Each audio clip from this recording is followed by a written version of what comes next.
¿Qué tal, amigos? Buenas noches, bienvenidos a Noticias 13. Hoy es martes 22 de abril del año 2025. Vamos a las noticias.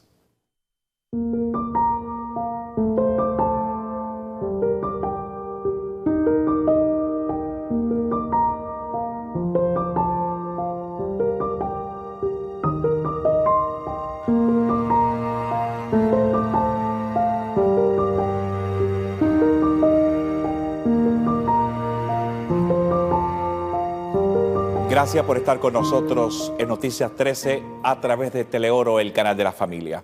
Continuamos en esta cobertura especial ante la muerte del Papa Francisco. Las causas de la muerte: ictus cerebral, coma y colapso cardiovascular. Veamos el informe. El Papa Francisco murió de un ictus cerebral que derivó en un coma y le provocó un colapso cardiovascular. Son las causas del fallecimiento que ha dictado el médico responsable del Vaticano después de someter al pontífice a un electrocardiograma. El informe de defunción lo hizo público la Santa Sede. En él, el doctor Arcangeli determina que el Papa tenía otros antecedentes, como hipertensión arterial o diabetes de tipo 2. A esto se suma una insuficiencia respiratoria aguda en neumonía multimicrobiana, es decir, el motivo por el que Francisco fue tratado en el Hospital Gemelli de Roma a mitad de febrero. Determinar la muerte del Papa es el primer paso en el rito de constatación que tuvo lugar el 21 de abril a las 8 de la tarde. Duró algo menos de una hora y lo presidió el cardenal camarlengo Kevin Farrell. En esa ceremonia solemne, tal y como marca el protocolo, están también el médico y los familiares o personas más cercanas al Papa. Hay que levantar el acta oficial del fallecimiento y después colocar el cuerpo en el féretro. Es el momento entonces de que se vele al pontífice de forma privada antes de trasladarlo a la basílica para que los fieles se puedan despedir. En este caso, y por petición explícita del Papa, esta primera fase no se hace en el Palacio Apostólico como ocurrió con sus predecesores, sino en Casa Santa Marta, el lugar donde vivió 12 años. Y precisamente vamos a ver en pantalla a continuación la constatación de la muerte, que es la primera parte del proceso que se concluye con el funeral del pontífice. Esta se realiza en la capilla privada del Papa. En este caso era la Casa Santa Marta. Estuvieron presentes el camarlengo, el decano del Colegio Cardenalicio, el maestro de celebraciones litúrgicas, pontificias, familiares, colaboradores y los responsables de la Dirección de Sanidad del Estado de la Ciudad del Vaticano. Veamos parte de lo que sucedió precisamente en ese instante.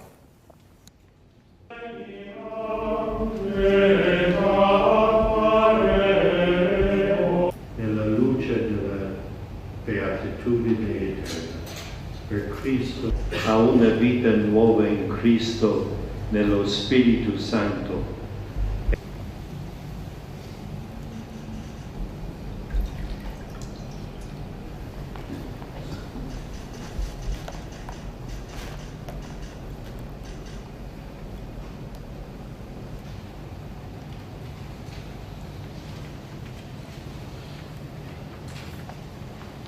Nostrum quotidianum da nobis hodie,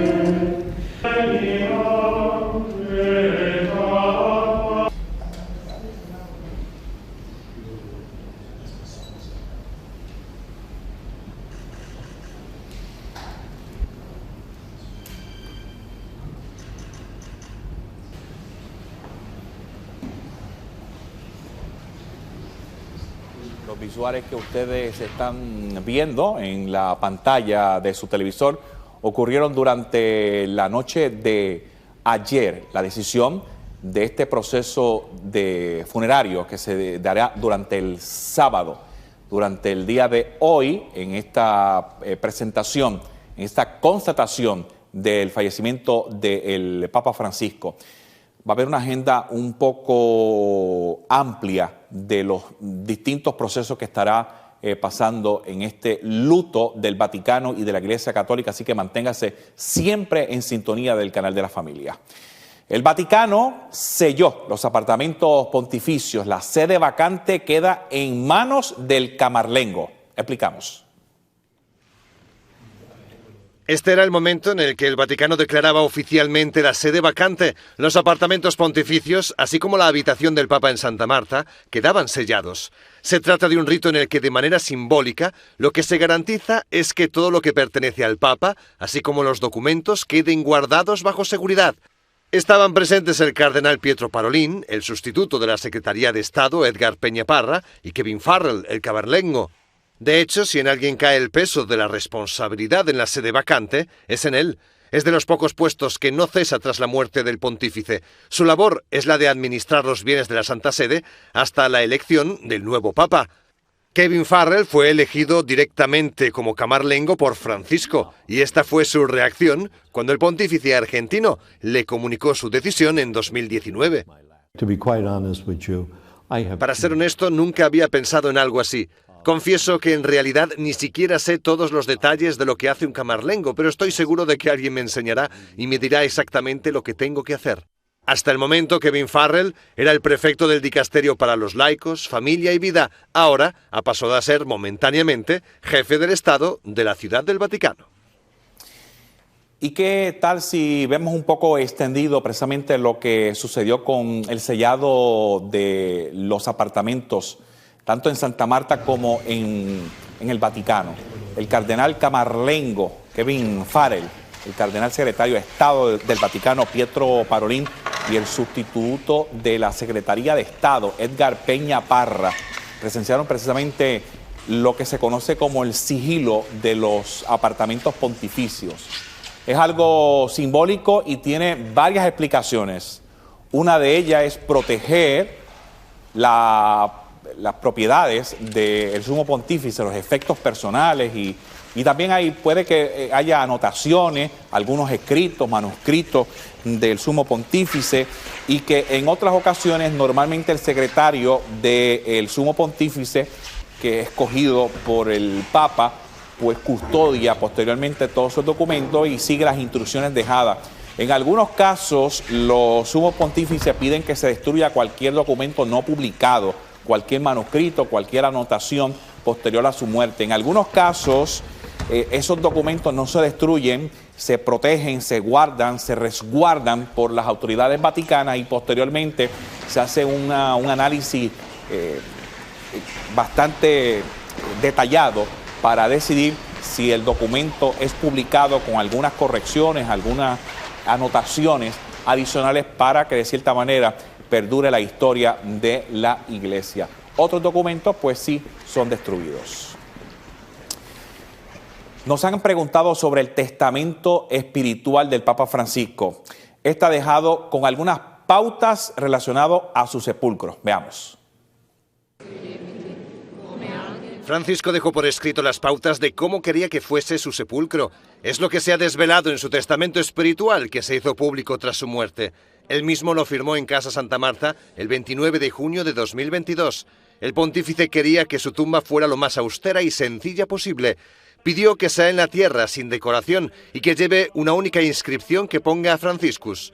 Como él mismo adelantó, no quería ser enterrado en las grutas vaticanas, sino en Santa María la Mayor, en concreto muy cerca de la Capilla Paulina. El motivo es la gran devoción que le tiene a la Salus Populi Romani, la patrona de Roma. Ya iba a rezar cuando era cardenal y como papa siempre pasaba antes y después de cada una de sus salidas del Vaticano. De hecho, en cuanto salió del hospital, fue a dejarle flores a la basílica. También fue una de sus últimas salidas esporádicas mientras seguía la convalecencia que le pautaron los médicos.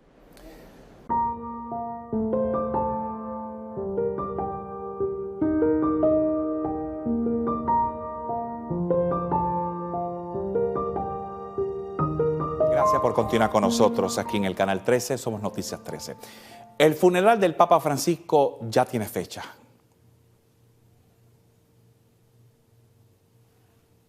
Parece que el cardenal decano debe convocar a los cardenales para, en primer lugar, decidir la fecha del funeral del pontífice difunto. La fecha elegida fue el sábado 26 de abril. Además, también confirmaron que el traslado del cuerpo del pontífice a San Pedro sería el miércoles a las 9 de la mañana, aunque no se indicó a qué hora se podría abrir la basílica al público para rezar ante los restos de Francisco. En este encuentro participaron unos 60 cardenales, la mayor parte de ellos residentes en Roma. Por otro lado, fueron saliendo detalles sobre las últimas horas del pontífice. Por ejemplo, agradeció a su asistente sanitario el haberle apoyado cuando se le ocurrió dar una vuelta en papamóvil por entre los fieles. Francisco se comenzó a sentir mal en torno a las 5:30 de la mañana y 2 horas más tarde falleció. Precisamente el sábado a las 3 de la mañana, hora de Puerto Rico, estaremos transmitiendo desde nuestros estudios toda la información relacionada a el proceso funerario del Papa Francisco. A las 4 de la mañana se supone que habrá ventana de satélite, habrá transmisión de todo lo que acontezca precisamente en el Vaticano, así que no se lo pueden perder. Recordando también que mañana miércoles, jueves y viernes a partir de las 3 de la mañana habrá ventana de satélite para ver lo que está pasando precisamente en la Ciudad del Vaticano. Los esperamos a las 11 de la mañana con transmisión desde nuestra sala de redacción un resumen de lo que ha acontecido hasta el momento. Y a las 6 y 11 de la noche, por supuesto, Noticias 13. La reforma económica y judicial de Francisco, resumimos y evaluamos este asunto. Las reuniones precónclave de 2013 terminaron con un propósito claro. Para conectar con el mundo, el nuevo Papa debería traer frescura, cercanía, pero al mismo tiempo se necesitaba una persona decidida para reformar la curia y prevenir la corrupción. De hecho, la falta de transparencia favorecía prácticas ilegales que no hacían más que reforzar la idea de que el Vaticano era un lugar de corrupción escondido tras un mar de sotanas. Francisco, de hecho, encargó a unas auditorías externas analizar los balances del Vaticano y el resultado parecía no ser satisfactorio.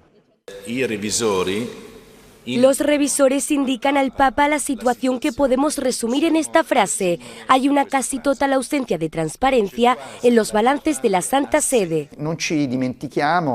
No olvidemos que el Vaticano es una realidad donde no estaban acostumbrados a someterse a controles financieros, por lo que había una natural desconfianza y resistencia a nivel cultural. Además, a Francisco le bastó esperar unos meses de Papa para ver en los medios el arresto de un oficial de la curia supuestamente implicado por una operación de lavado de dinero. Noi abbiamo questo Monsignore in galera, credo che ancora prosegue in galera. Non è andato in galera perché si assomigliava alla Beata Imelda precisamente, no? Non era un beato, no? Sono scandali quelli, fanno male. A lo largo de su pontificado, Francisco consiguió culminar una reforma económica para reforzar los controles internos y prevenir las prácticas que llevaban a malgastar los recursos económicos del Vaticano. Esto llevó a reforzar el sistema judicial, que fue puesto a prueba durante el proceso de Londres, el llamado Sloane Avenue. En esa calle inglesa, la Secretaría de Estado hizo perder sumas millonarias en la compraventa de un inmueble. Los responsables de la mala gestión fueron juzgados, aunque la independencia del Poder Judicial quedó en entredicho, porque el propio jefe de Estado de la Ciudad del Vaticano, el Papa, castigó a uno de los imputados antes de que empezara el proceso. Además, durante el proceso salieron también a la luz la falta de medios de la magistratura.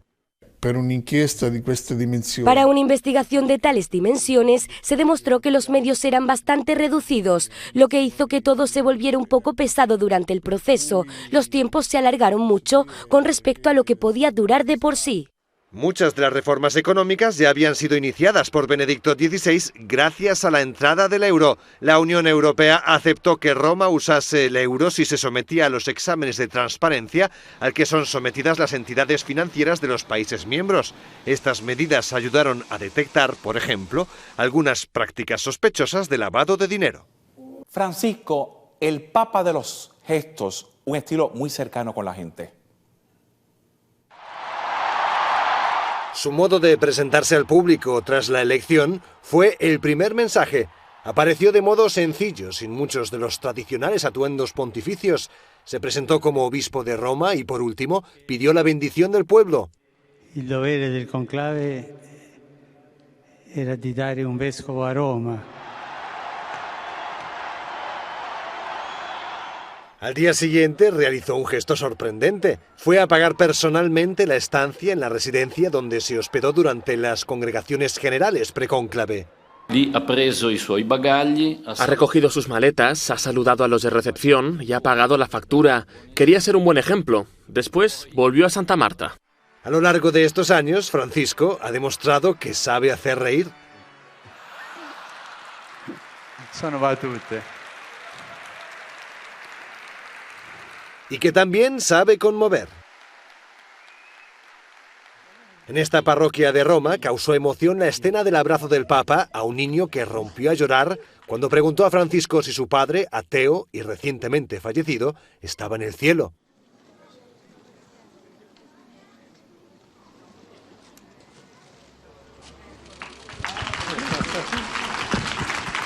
Los niños protagonizaron varias escenas divertidas junto al Papa, como este que durante un evento público no temió acercarse a Francisco. La cercanía del pontífice argentino se hace notar también por teléfono. El Papa tomó por costumbre llamar personalmente a muchas personas que dejan su teléfono en las cartas que le envían, aunque luego no respondan a la llamada, como fue el caso de unas monjas a quienes Francisco tuvo que dejar un mensaje en el contestador automático. ¿Qué andarán haciendo las monjas que no pueden atender? Soy el Papa Francisco. Las quería saludar en este fin de año. Voy a ver si más tarde la puedo llamar. Que Dios la bendiga. Sus viajes también fueron fuente de escenas conmovedoras, en algunos casos duras, como durante esta visita a un campo de refugiados en Lesbos. Tampoco pasaron desapercibidas sus constantes peticiones de perdón, sobre todo por los abusos cometidos por clérigos. Ayer estuve reunido con 8 personas sobrevivientes de abuso de poder, de conciencia y sexuales, recogiendo lo que ellos me han dicho. Quisiera poner delante de la misericordia del Señor estos crímenes y pedir perdón por ellos. Francisco también lloró en público. No pudo esconder su emoción al dar la bienvenida a los obispos de China continental que por primera vez podían participar en un sínodo. Diamo loro il nostro caloroso benvenuto.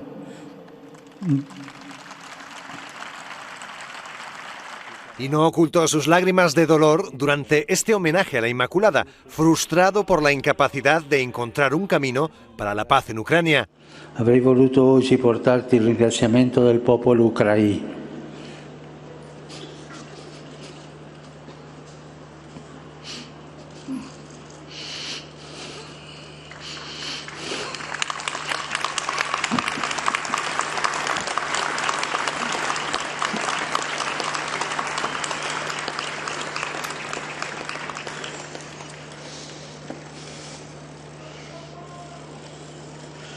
Popolo ucraino, per la pace che da tempo chiediamo al Señor. De hecho, para pedir el fin de los conflictos, al Papa no le importó hacerlo de rodillas o incluso besar los pies de los líderes enfrentados, como fue el caso de Sudán del Sur. Sus gestos a lo largo de su papado han sido innumerables, aunque algunos focalizaron la atención mundial. Fue el caso de la bendición Urbi et Orbi que impartió desde una plaza de San Pedro vacía a inicios de la pandemia, en su momento más crudo y ante la incertidumbre del futuro. La agenda de sus últimos años también fue todo un mensaje de cercanía. Durante el jubileo de 2025 redobló sus encuentros públicos y estaba presente en ellos, aunque no pudiera respirar. Y adesso mi permetto di chiedere al sacerdote, al lettore, che continua a leggere perché io con la mia bronchiti non posso ancora. Spero che la prossima volta possa. A pesar de no poder caminar y de arrastrar durante meses sus problemas de respiración, el pontífice argentino no quiso renunciar a viajes como el que hizo al sudeste asiático u Oceanía. Allí, con 87 años, hasta se le pudo ver subiendo este avión militar para visitar una región remota y estar cerca de los misioneros y de las comunidades católicas más alejadas.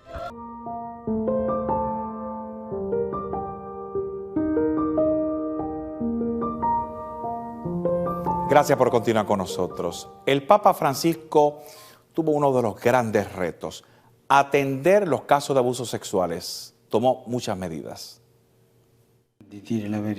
A lo largo de su pontificado, el Papa ha aprovechado muchas ocasiones para coordinar el drama de los abusos y pedir perdón. Lo ha hecho desde Roma. Ante Dios y su pueblo, expreso mi dolor. También desde Estados Unidos e Irlanda. Lo lamento profundamente. Pedimos perdón. Y pidió disculpas desde Chile. La vergüenza que siento ante el daño irreparable causado a niños.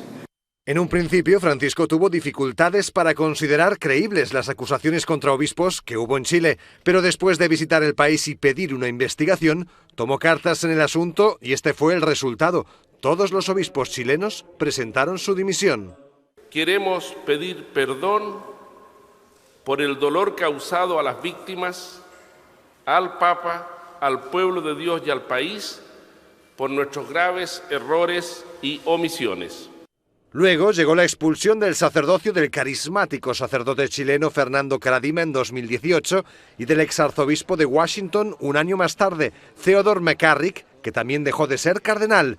En 2019 convocó al Vaticano a todos los líderes de las conferencias episcopales del mundo. Fue un encuentro sin precedentes cuyo objetivo era el de sensibilizar a la jerarquía católica. Para eso, entre otras cosas, todos los obispos escucharon los testimonios de víctimas. Cuando se experimenta el abuso, se querría poner fin a todo. Pero no es posible. A lo largo de los años sucesivos emergieron nuevos datos sobre abusos en distintos países. La magnitud del problema provocó un aumento de frustración entre víctimas y supervivientes. Non c'è un nome, non c'è una data, non c'è un provvedimento concreto. Sono solo parole. Parole. Aunque las medidas llegaron ya a lo largo de 2019. Para facilitar que los obispos compartan información con las autoridades, se suprimió el secreto pontificio. También se creó un itinerario jurídico claro para juzgar a obispos negligentes o abusadores y se obligó a las diócesis a crear oficinas de atención a las víctimas. En 2021 se reformuló la parte penal del Código de Derecho Canónico para completar la parte dedicada a crímenes de abuso y su correspondiente pena. Sin embargo, el paso del tiempo no pareció acabar con la falta de transparencia de los procesos contra clérigos llevados en la doctrina de la fe. Desde un organismo vaticano dedicado a la atención a las víctimas, lo hicieron notar públicamente. La queja permanente, constante, es la falta de comunicación. Comienza un proceso canónico, después muchas de estas víctimas no saben absolutamente nada de este proceso. Esta misma situación, esta misma queja, no solo lo dicen de los organismos de la curia romana, sino de las iglesias particulares, de las diócesis, de los encargados de sus procesos canónicos. En los últimos años, la doctrina de la fe e incluso el Papa tuvieron que afrontar un caso espinoso, el del exjesuita Marco Rupnik, el reconocido artista y teólogo de fama internacional.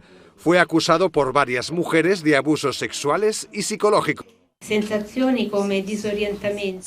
de desorientación, un estado de confusión, sentir violada mi integridad, mi relación con lo divino. Este es el punto más devastador para mí. Rupnik fue expulsado de los jesuitas por no responder ante ellos por acusaciones como esta y por tanto romper su voto de obediencia. El caso fue polémico porque la opacidad denunciada por las presuntas víctimas levantó dudas sobre si las normas aprobadas en los años anteriores, en realidad, al llegar a los hechos concretos, no se habrían aplicado.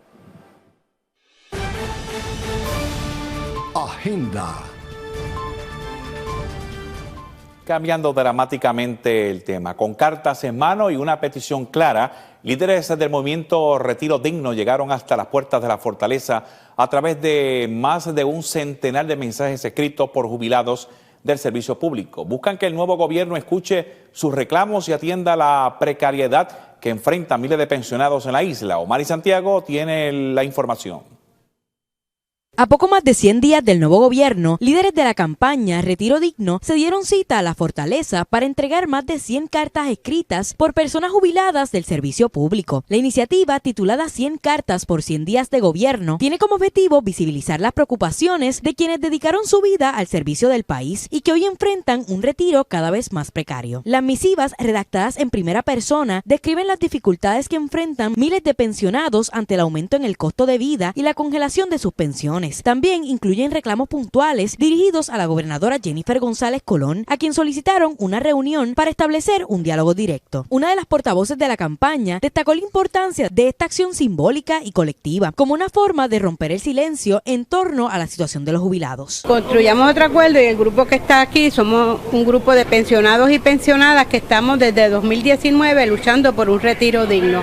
Me acompañan representantes de las distintas mesas de trabajo que tenemos en distintos pueblos, de Caguas, de Sidra, de Aguas Buenas, tenemos mesa en Corozal, en Ponce, y somos todos pensionados y pensionadas que nos representamos a nosotros mismos en esta lucha por un retiro digno.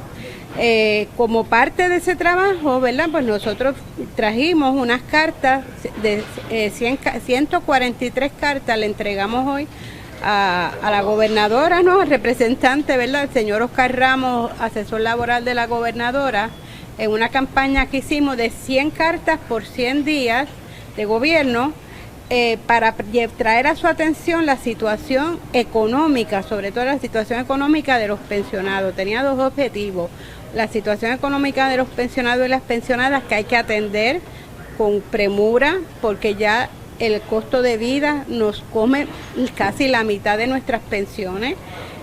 Somos gente que trabajamos, aportamos al gobierno, aportamos a la construcción de este país, y entendemos que la pensión es un derecho que nos ganamos, que fue nuestro dinero el que nos sacaban para tener un retiro digno, y que es una responsabilidad del gobierno atender. Y el otro situación que traemos es sobre el fideicomiso de la reserva de pensiones, que queremos estar seguros que se protege para el pago de las pensiones exclusivamente, en caso de haber una quiebra. Así que dejamos estas cartas de esta campaña, logramos, ¿verdad? Nos recibieron de manera muy atenta, con un compromiso de tener una reunión futura con los asesores de la gobernadora y los asesores nuestros para tratar de encontrar un camino, una vía, un proyecto viable ante las limitaciones que nos impone la Junta de Control Fiscal, para atender la situación económica de los pensionados y las pensionadas en Puerto Rico. También expresó la esperanza de que la gobernadora escuche sus reclamos y les conceda una cita para discutir alternativas concretas. Señaló que el diálogo es fundamental para encontrar soluciones reales que atiendan la difícil situación que enfrentan miles de personas jubiladas en la isla, quienes han visto cómo su calidad de vida se ha ido deteriorando con el paso del tiempo. Recalcó que los pensionados no buscan favores ni tratos preferenciales, sino justicia y reconocimiento por los años que le han ofrecido de servicio al país. Bueno, yo le voy a dar la oportunidad de que haga algo, ¿verdad? Hasta que nos reunamos, yo no puedo ir más allá. Fuimos bien recibidos, le entregamos las cartas. Esta campaña de recogido de cartas va a continuar hasta el 31 de mayo. La pueden conseguir en nuestra página en Facebook.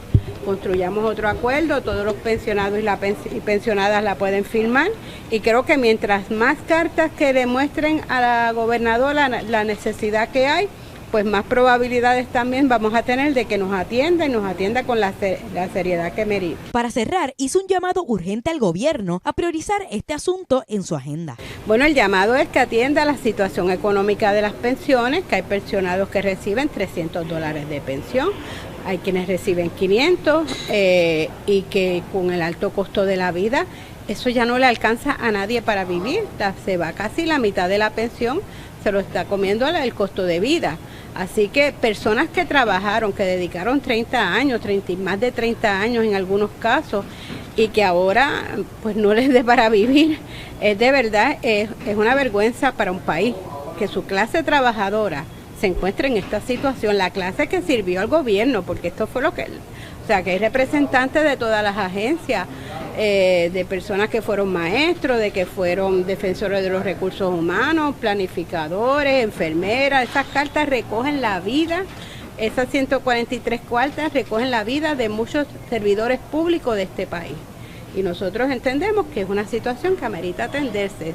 Salimos confiados de que esa reunión se va a dar, y esperamos que muy pronto nos comuniquen la fecha de reunión, donde nosotros traeremos nuestras propuestas, pero también esperamos que del gobierno recibir propuestas, ¿verdad? Para que sea un camino en las dos direcciones, qué proponen ellos, qué proponemos nosotros, pero que se resuelva la situación. Con esta movilización, los líderes del movimiento insisten en que garantizar un retiro digno no debe ser una promesa de campaña, sino una responsabilidad de país. Kevin Cruz, Omar y Santiago, Noticias 13.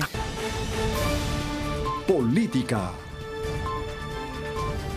Gracias por continuar con nosotros. El Partido Popular Democrático alzó la voz este lunes para exigir al gobierno transparencia total sobre la renegociación del contrato con la empresa Genera PR y reclamó acceso público a los documentos relacionados al acuerdo, incluyendo comunicaciones oficiales y evidencia de posibles incumplimientos.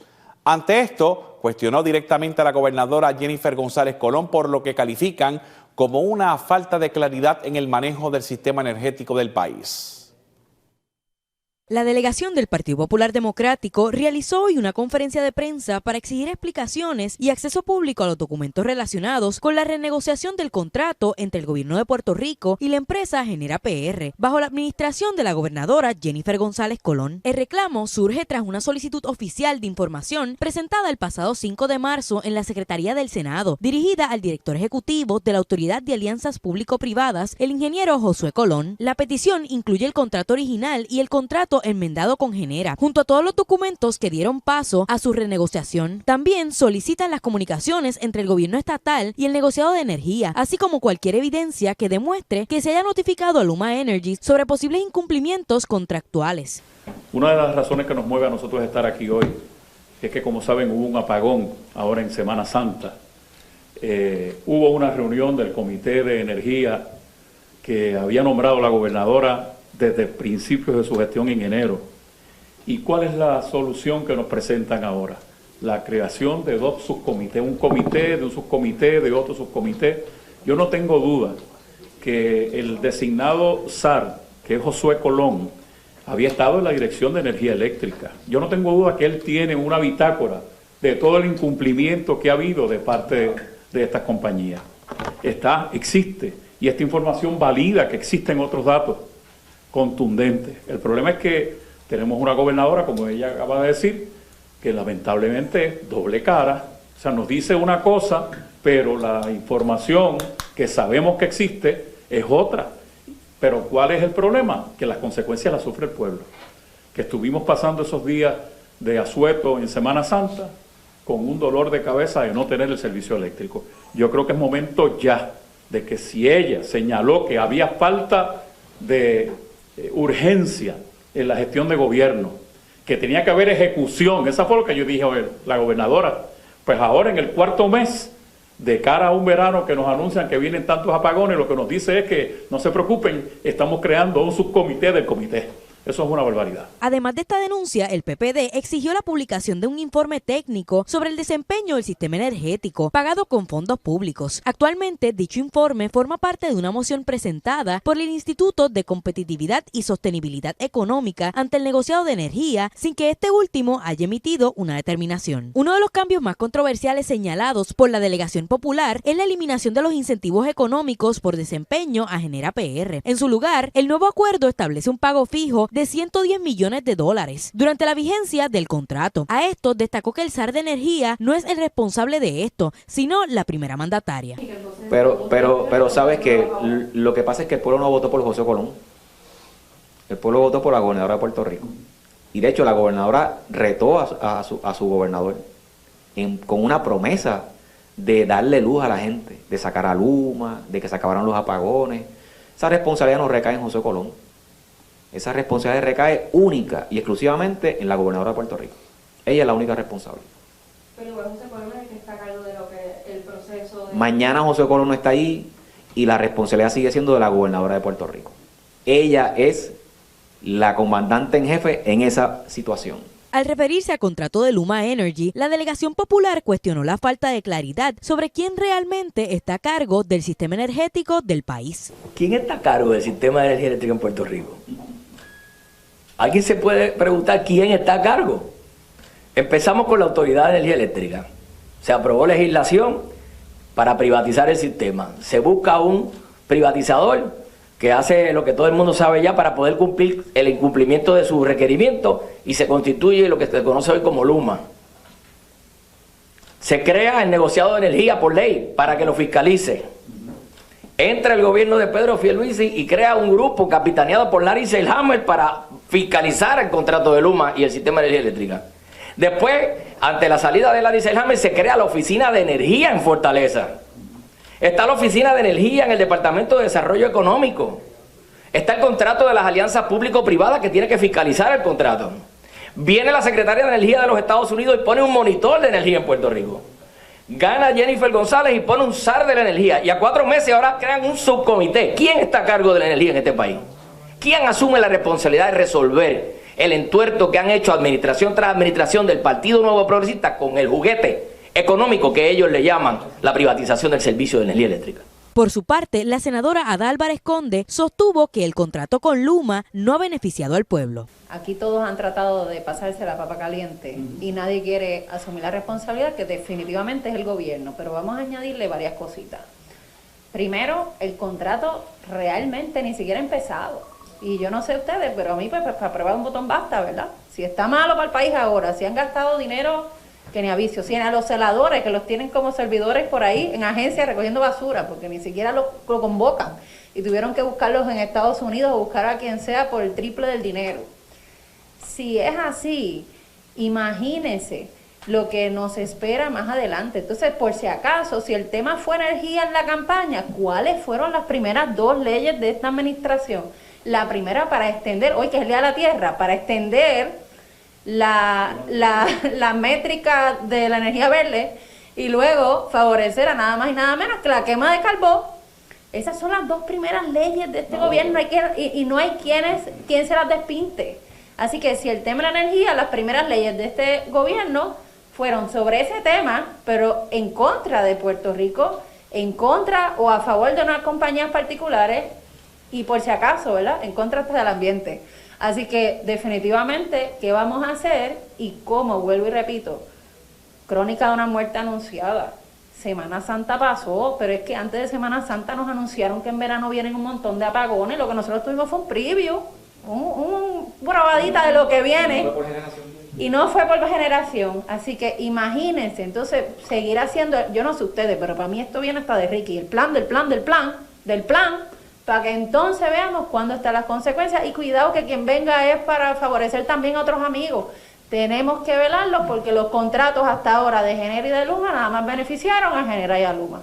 El Partido Popular Democrático concluyó su conferencia reiterando el llamado al gobierno a que publique todos los documentos relacionados con la negociación y a que asuma la responsabilidad ante lo que calificaron como una crisis energética agravada por la falta de transparencia. Kevin Cruz, Omar Santiago, Noticias 13.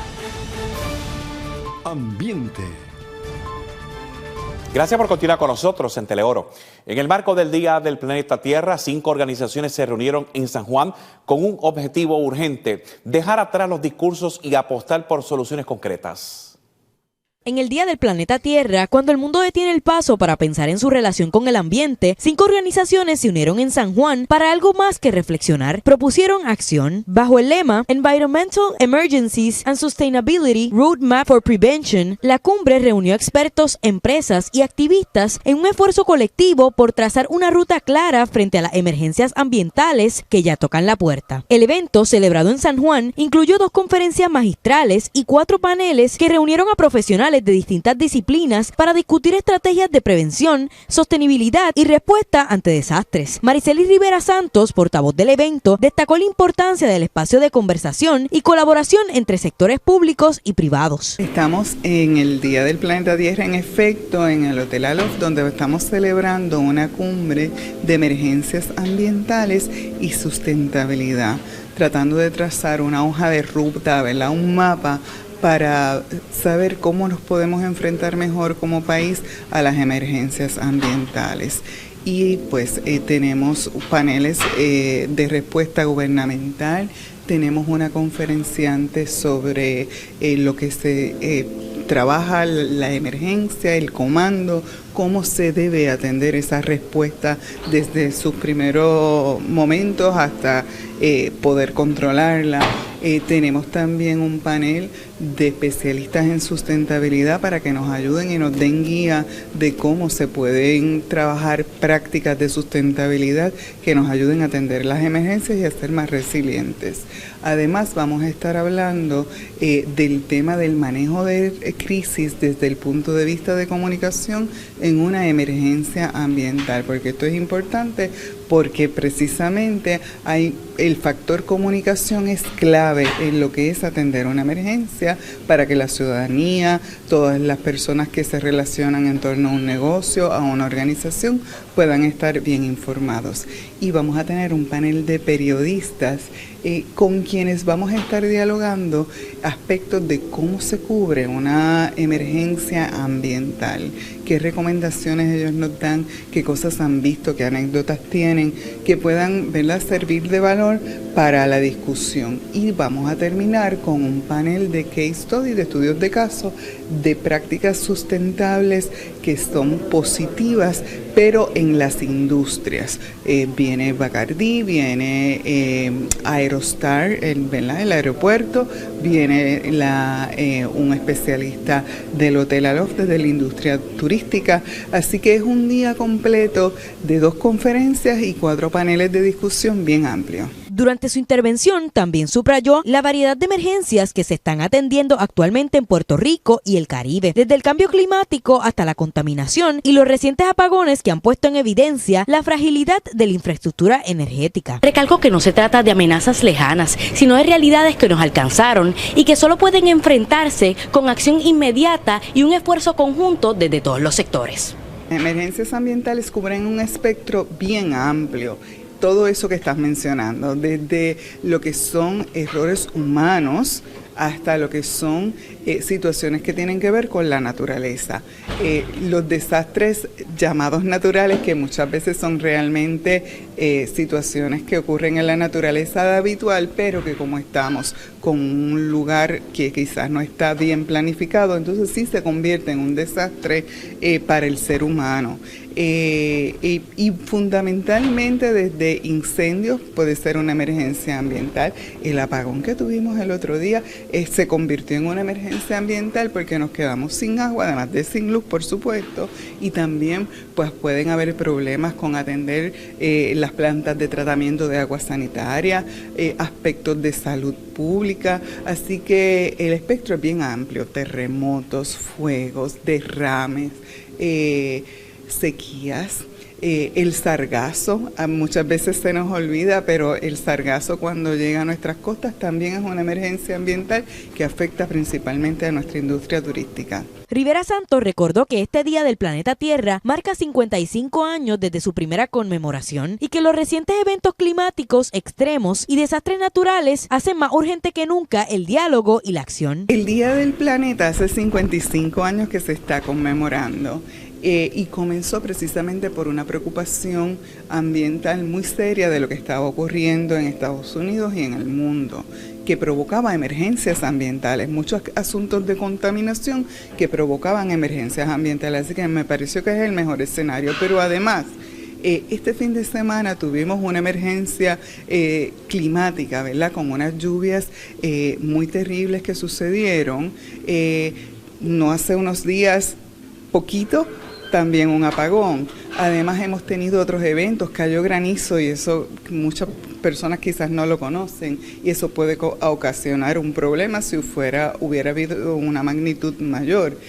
Tenemos más entrada de gas natural a Puerto Rico, eso hay que vigilarlo, hay que tenerlo bajo evaluación. Cada vez son más frecuentes las situaciones.